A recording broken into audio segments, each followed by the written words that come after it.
Welcome to the question and responses on gut brain health. Let's get into this. And please share this video, like this video, and subscribe to our channel. It's going to help us grow and spread this vital life-saving information.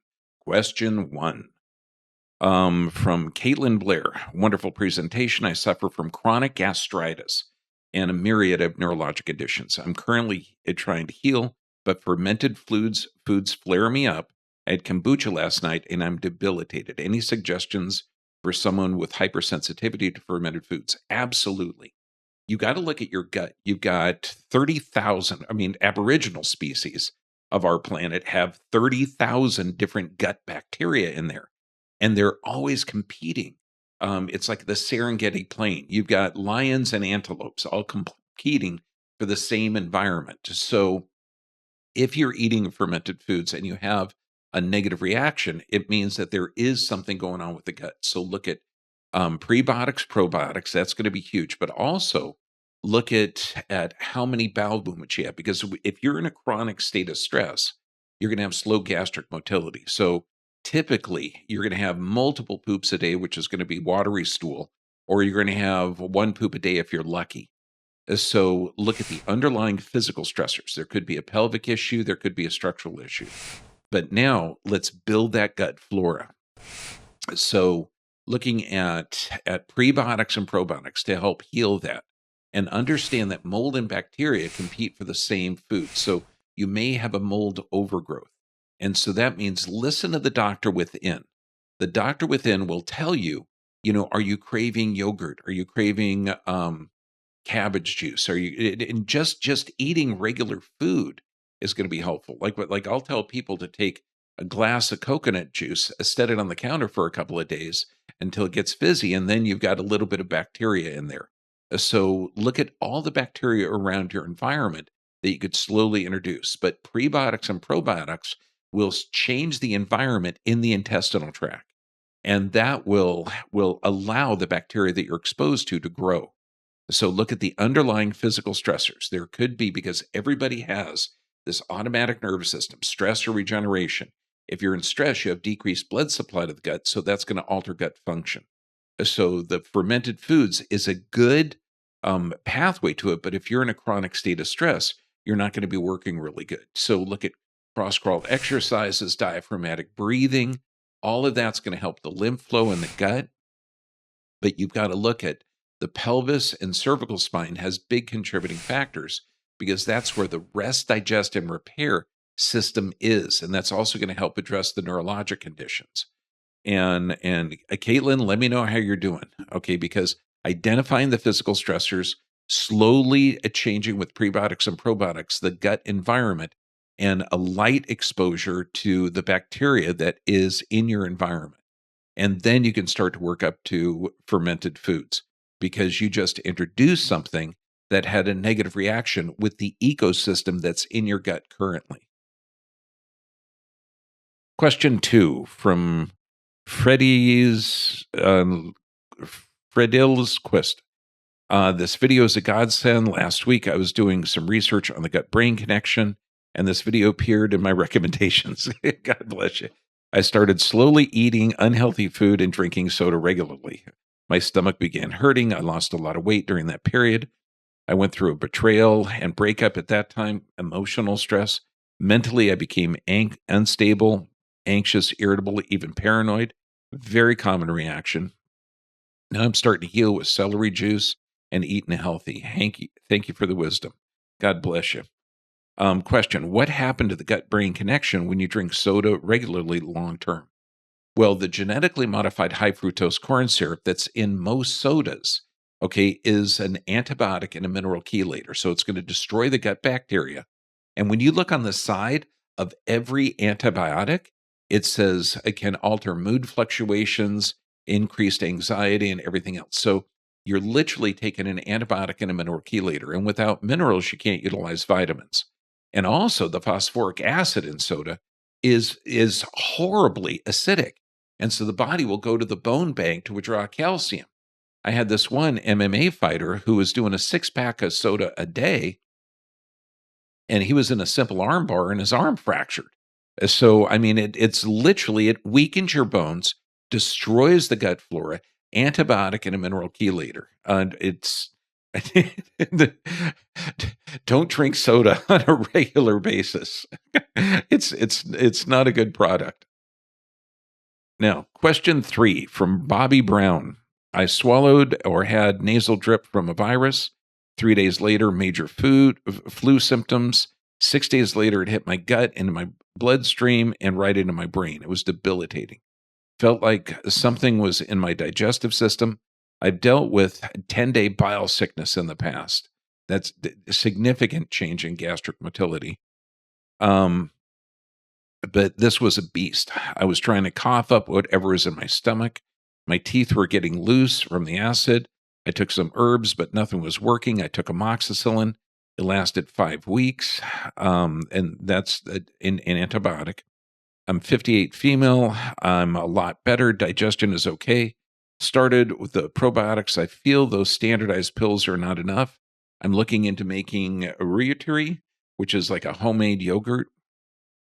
What I don't understand is how it affected my brain. Mentally, I literally felt trapped by my gut issue. It wasn't me. What the heck? It was this virus that I swallowed and live in Ocala, Florida. Okay, so Bobby Brown, let's get you healthy. So when we look at this, it's called the gut brain because this is where neurotransmitters are.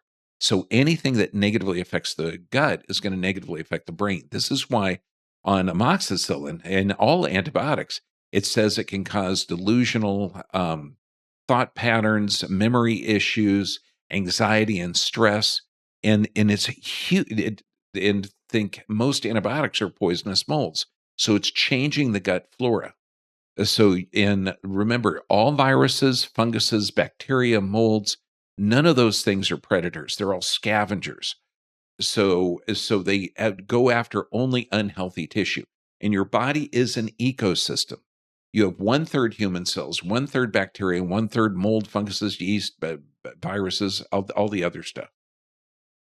So if you're in a chronic state of stress, you have decreased blood supply to the gut, and that's going to negatively affect your immune system too. So you had to earn this illness. You don't catch it. So physical stressors, we've got to look at the entire structure, pelvis, cervical spine. That's going to clear that connection because everybody has this automatic nervous system, stress or regeneration. And let me tell you, to develop a cold, you were in a stress state, and there's only 3: physical, chemical, emotional. So look at the stressors and absolutely go to some chiropractor that can identify the physical stressors, and hopefully they'll be skilled at showing you mental and emotional techniques and how to heal the gut. Now, let's get the gut healthy. Okay, when you're talking about bile, it means you have incredibly slow gastric motility. And that bile, instead of going down, is coming back up.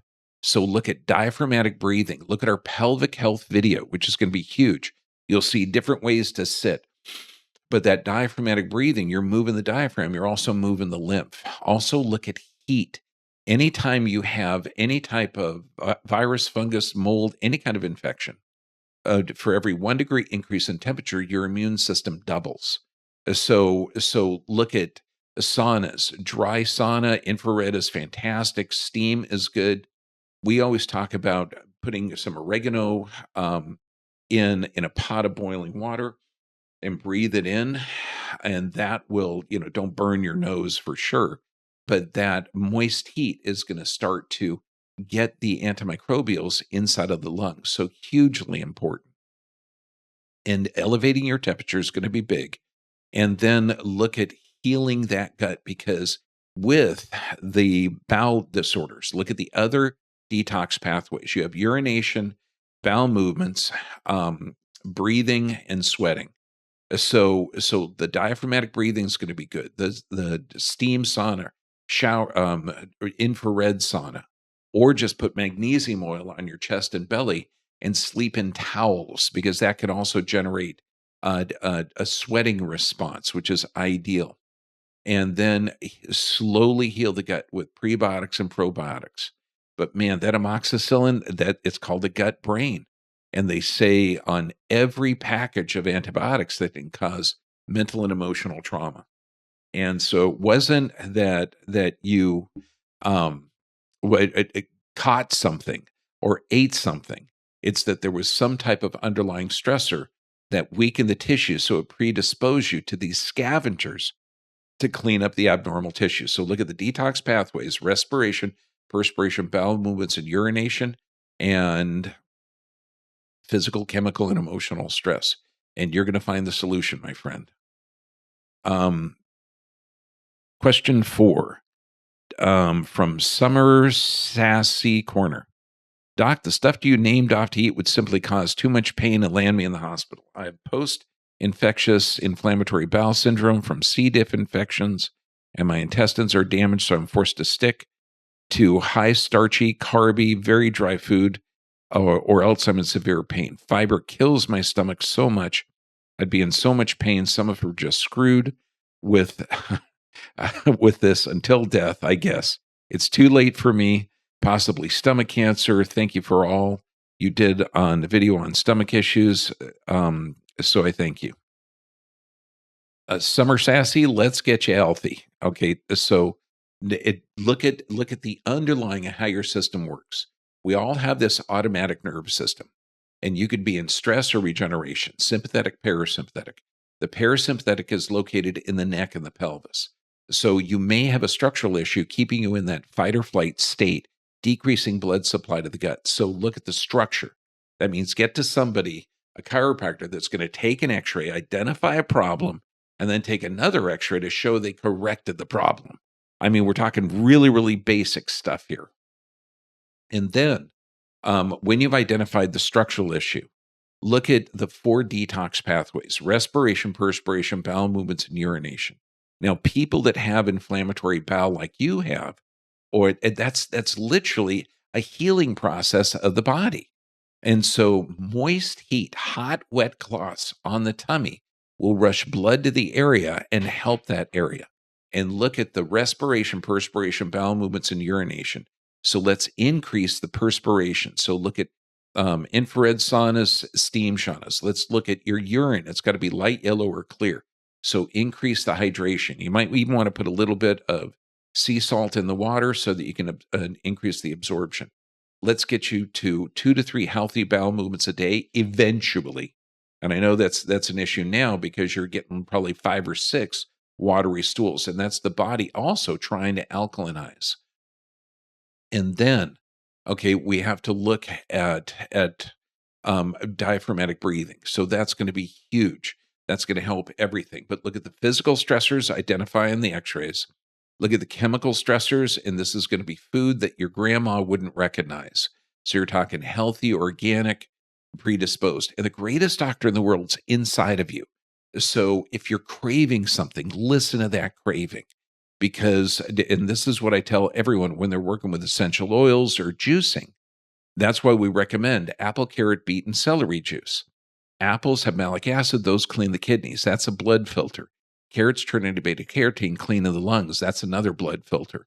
Beets clean the liver. That's another blood filter. Okay, and celery is high in minerals, which you need for vitamin utilization. And now I tell people to taste it. And you might want a lot of beet juice. You might want very little beet juice. You might want a lot of carrot or a lot of apple.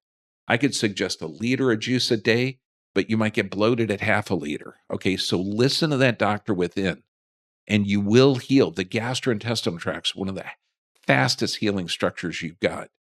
So I'll be there with you. Send me any information you got, and I'll help you in any way I can. My wife had an ulcerative colitis for 20 years, and it usually takes between 30 and 60 days to heal it. And I think that's why she married me. And question 5, avoiding kefir and probiotics. From MJ and Chappie Sinclair. Chappie, I like that name. My naturopathic practitioner has me avoiding kefir, yogurts, and such. I'm on probiotics. Everyone is different, which is why you should see a professional. Individual advice. Gut is so important. This is good advice. My sleep habits are bad. Hey, you nailed it on the sleep habits. Absolutely. And from Chappie Sinclair, I started drinking kefir an hour before bed about 2 weeks ago. I had some serious vivid dreams going on. Very cool.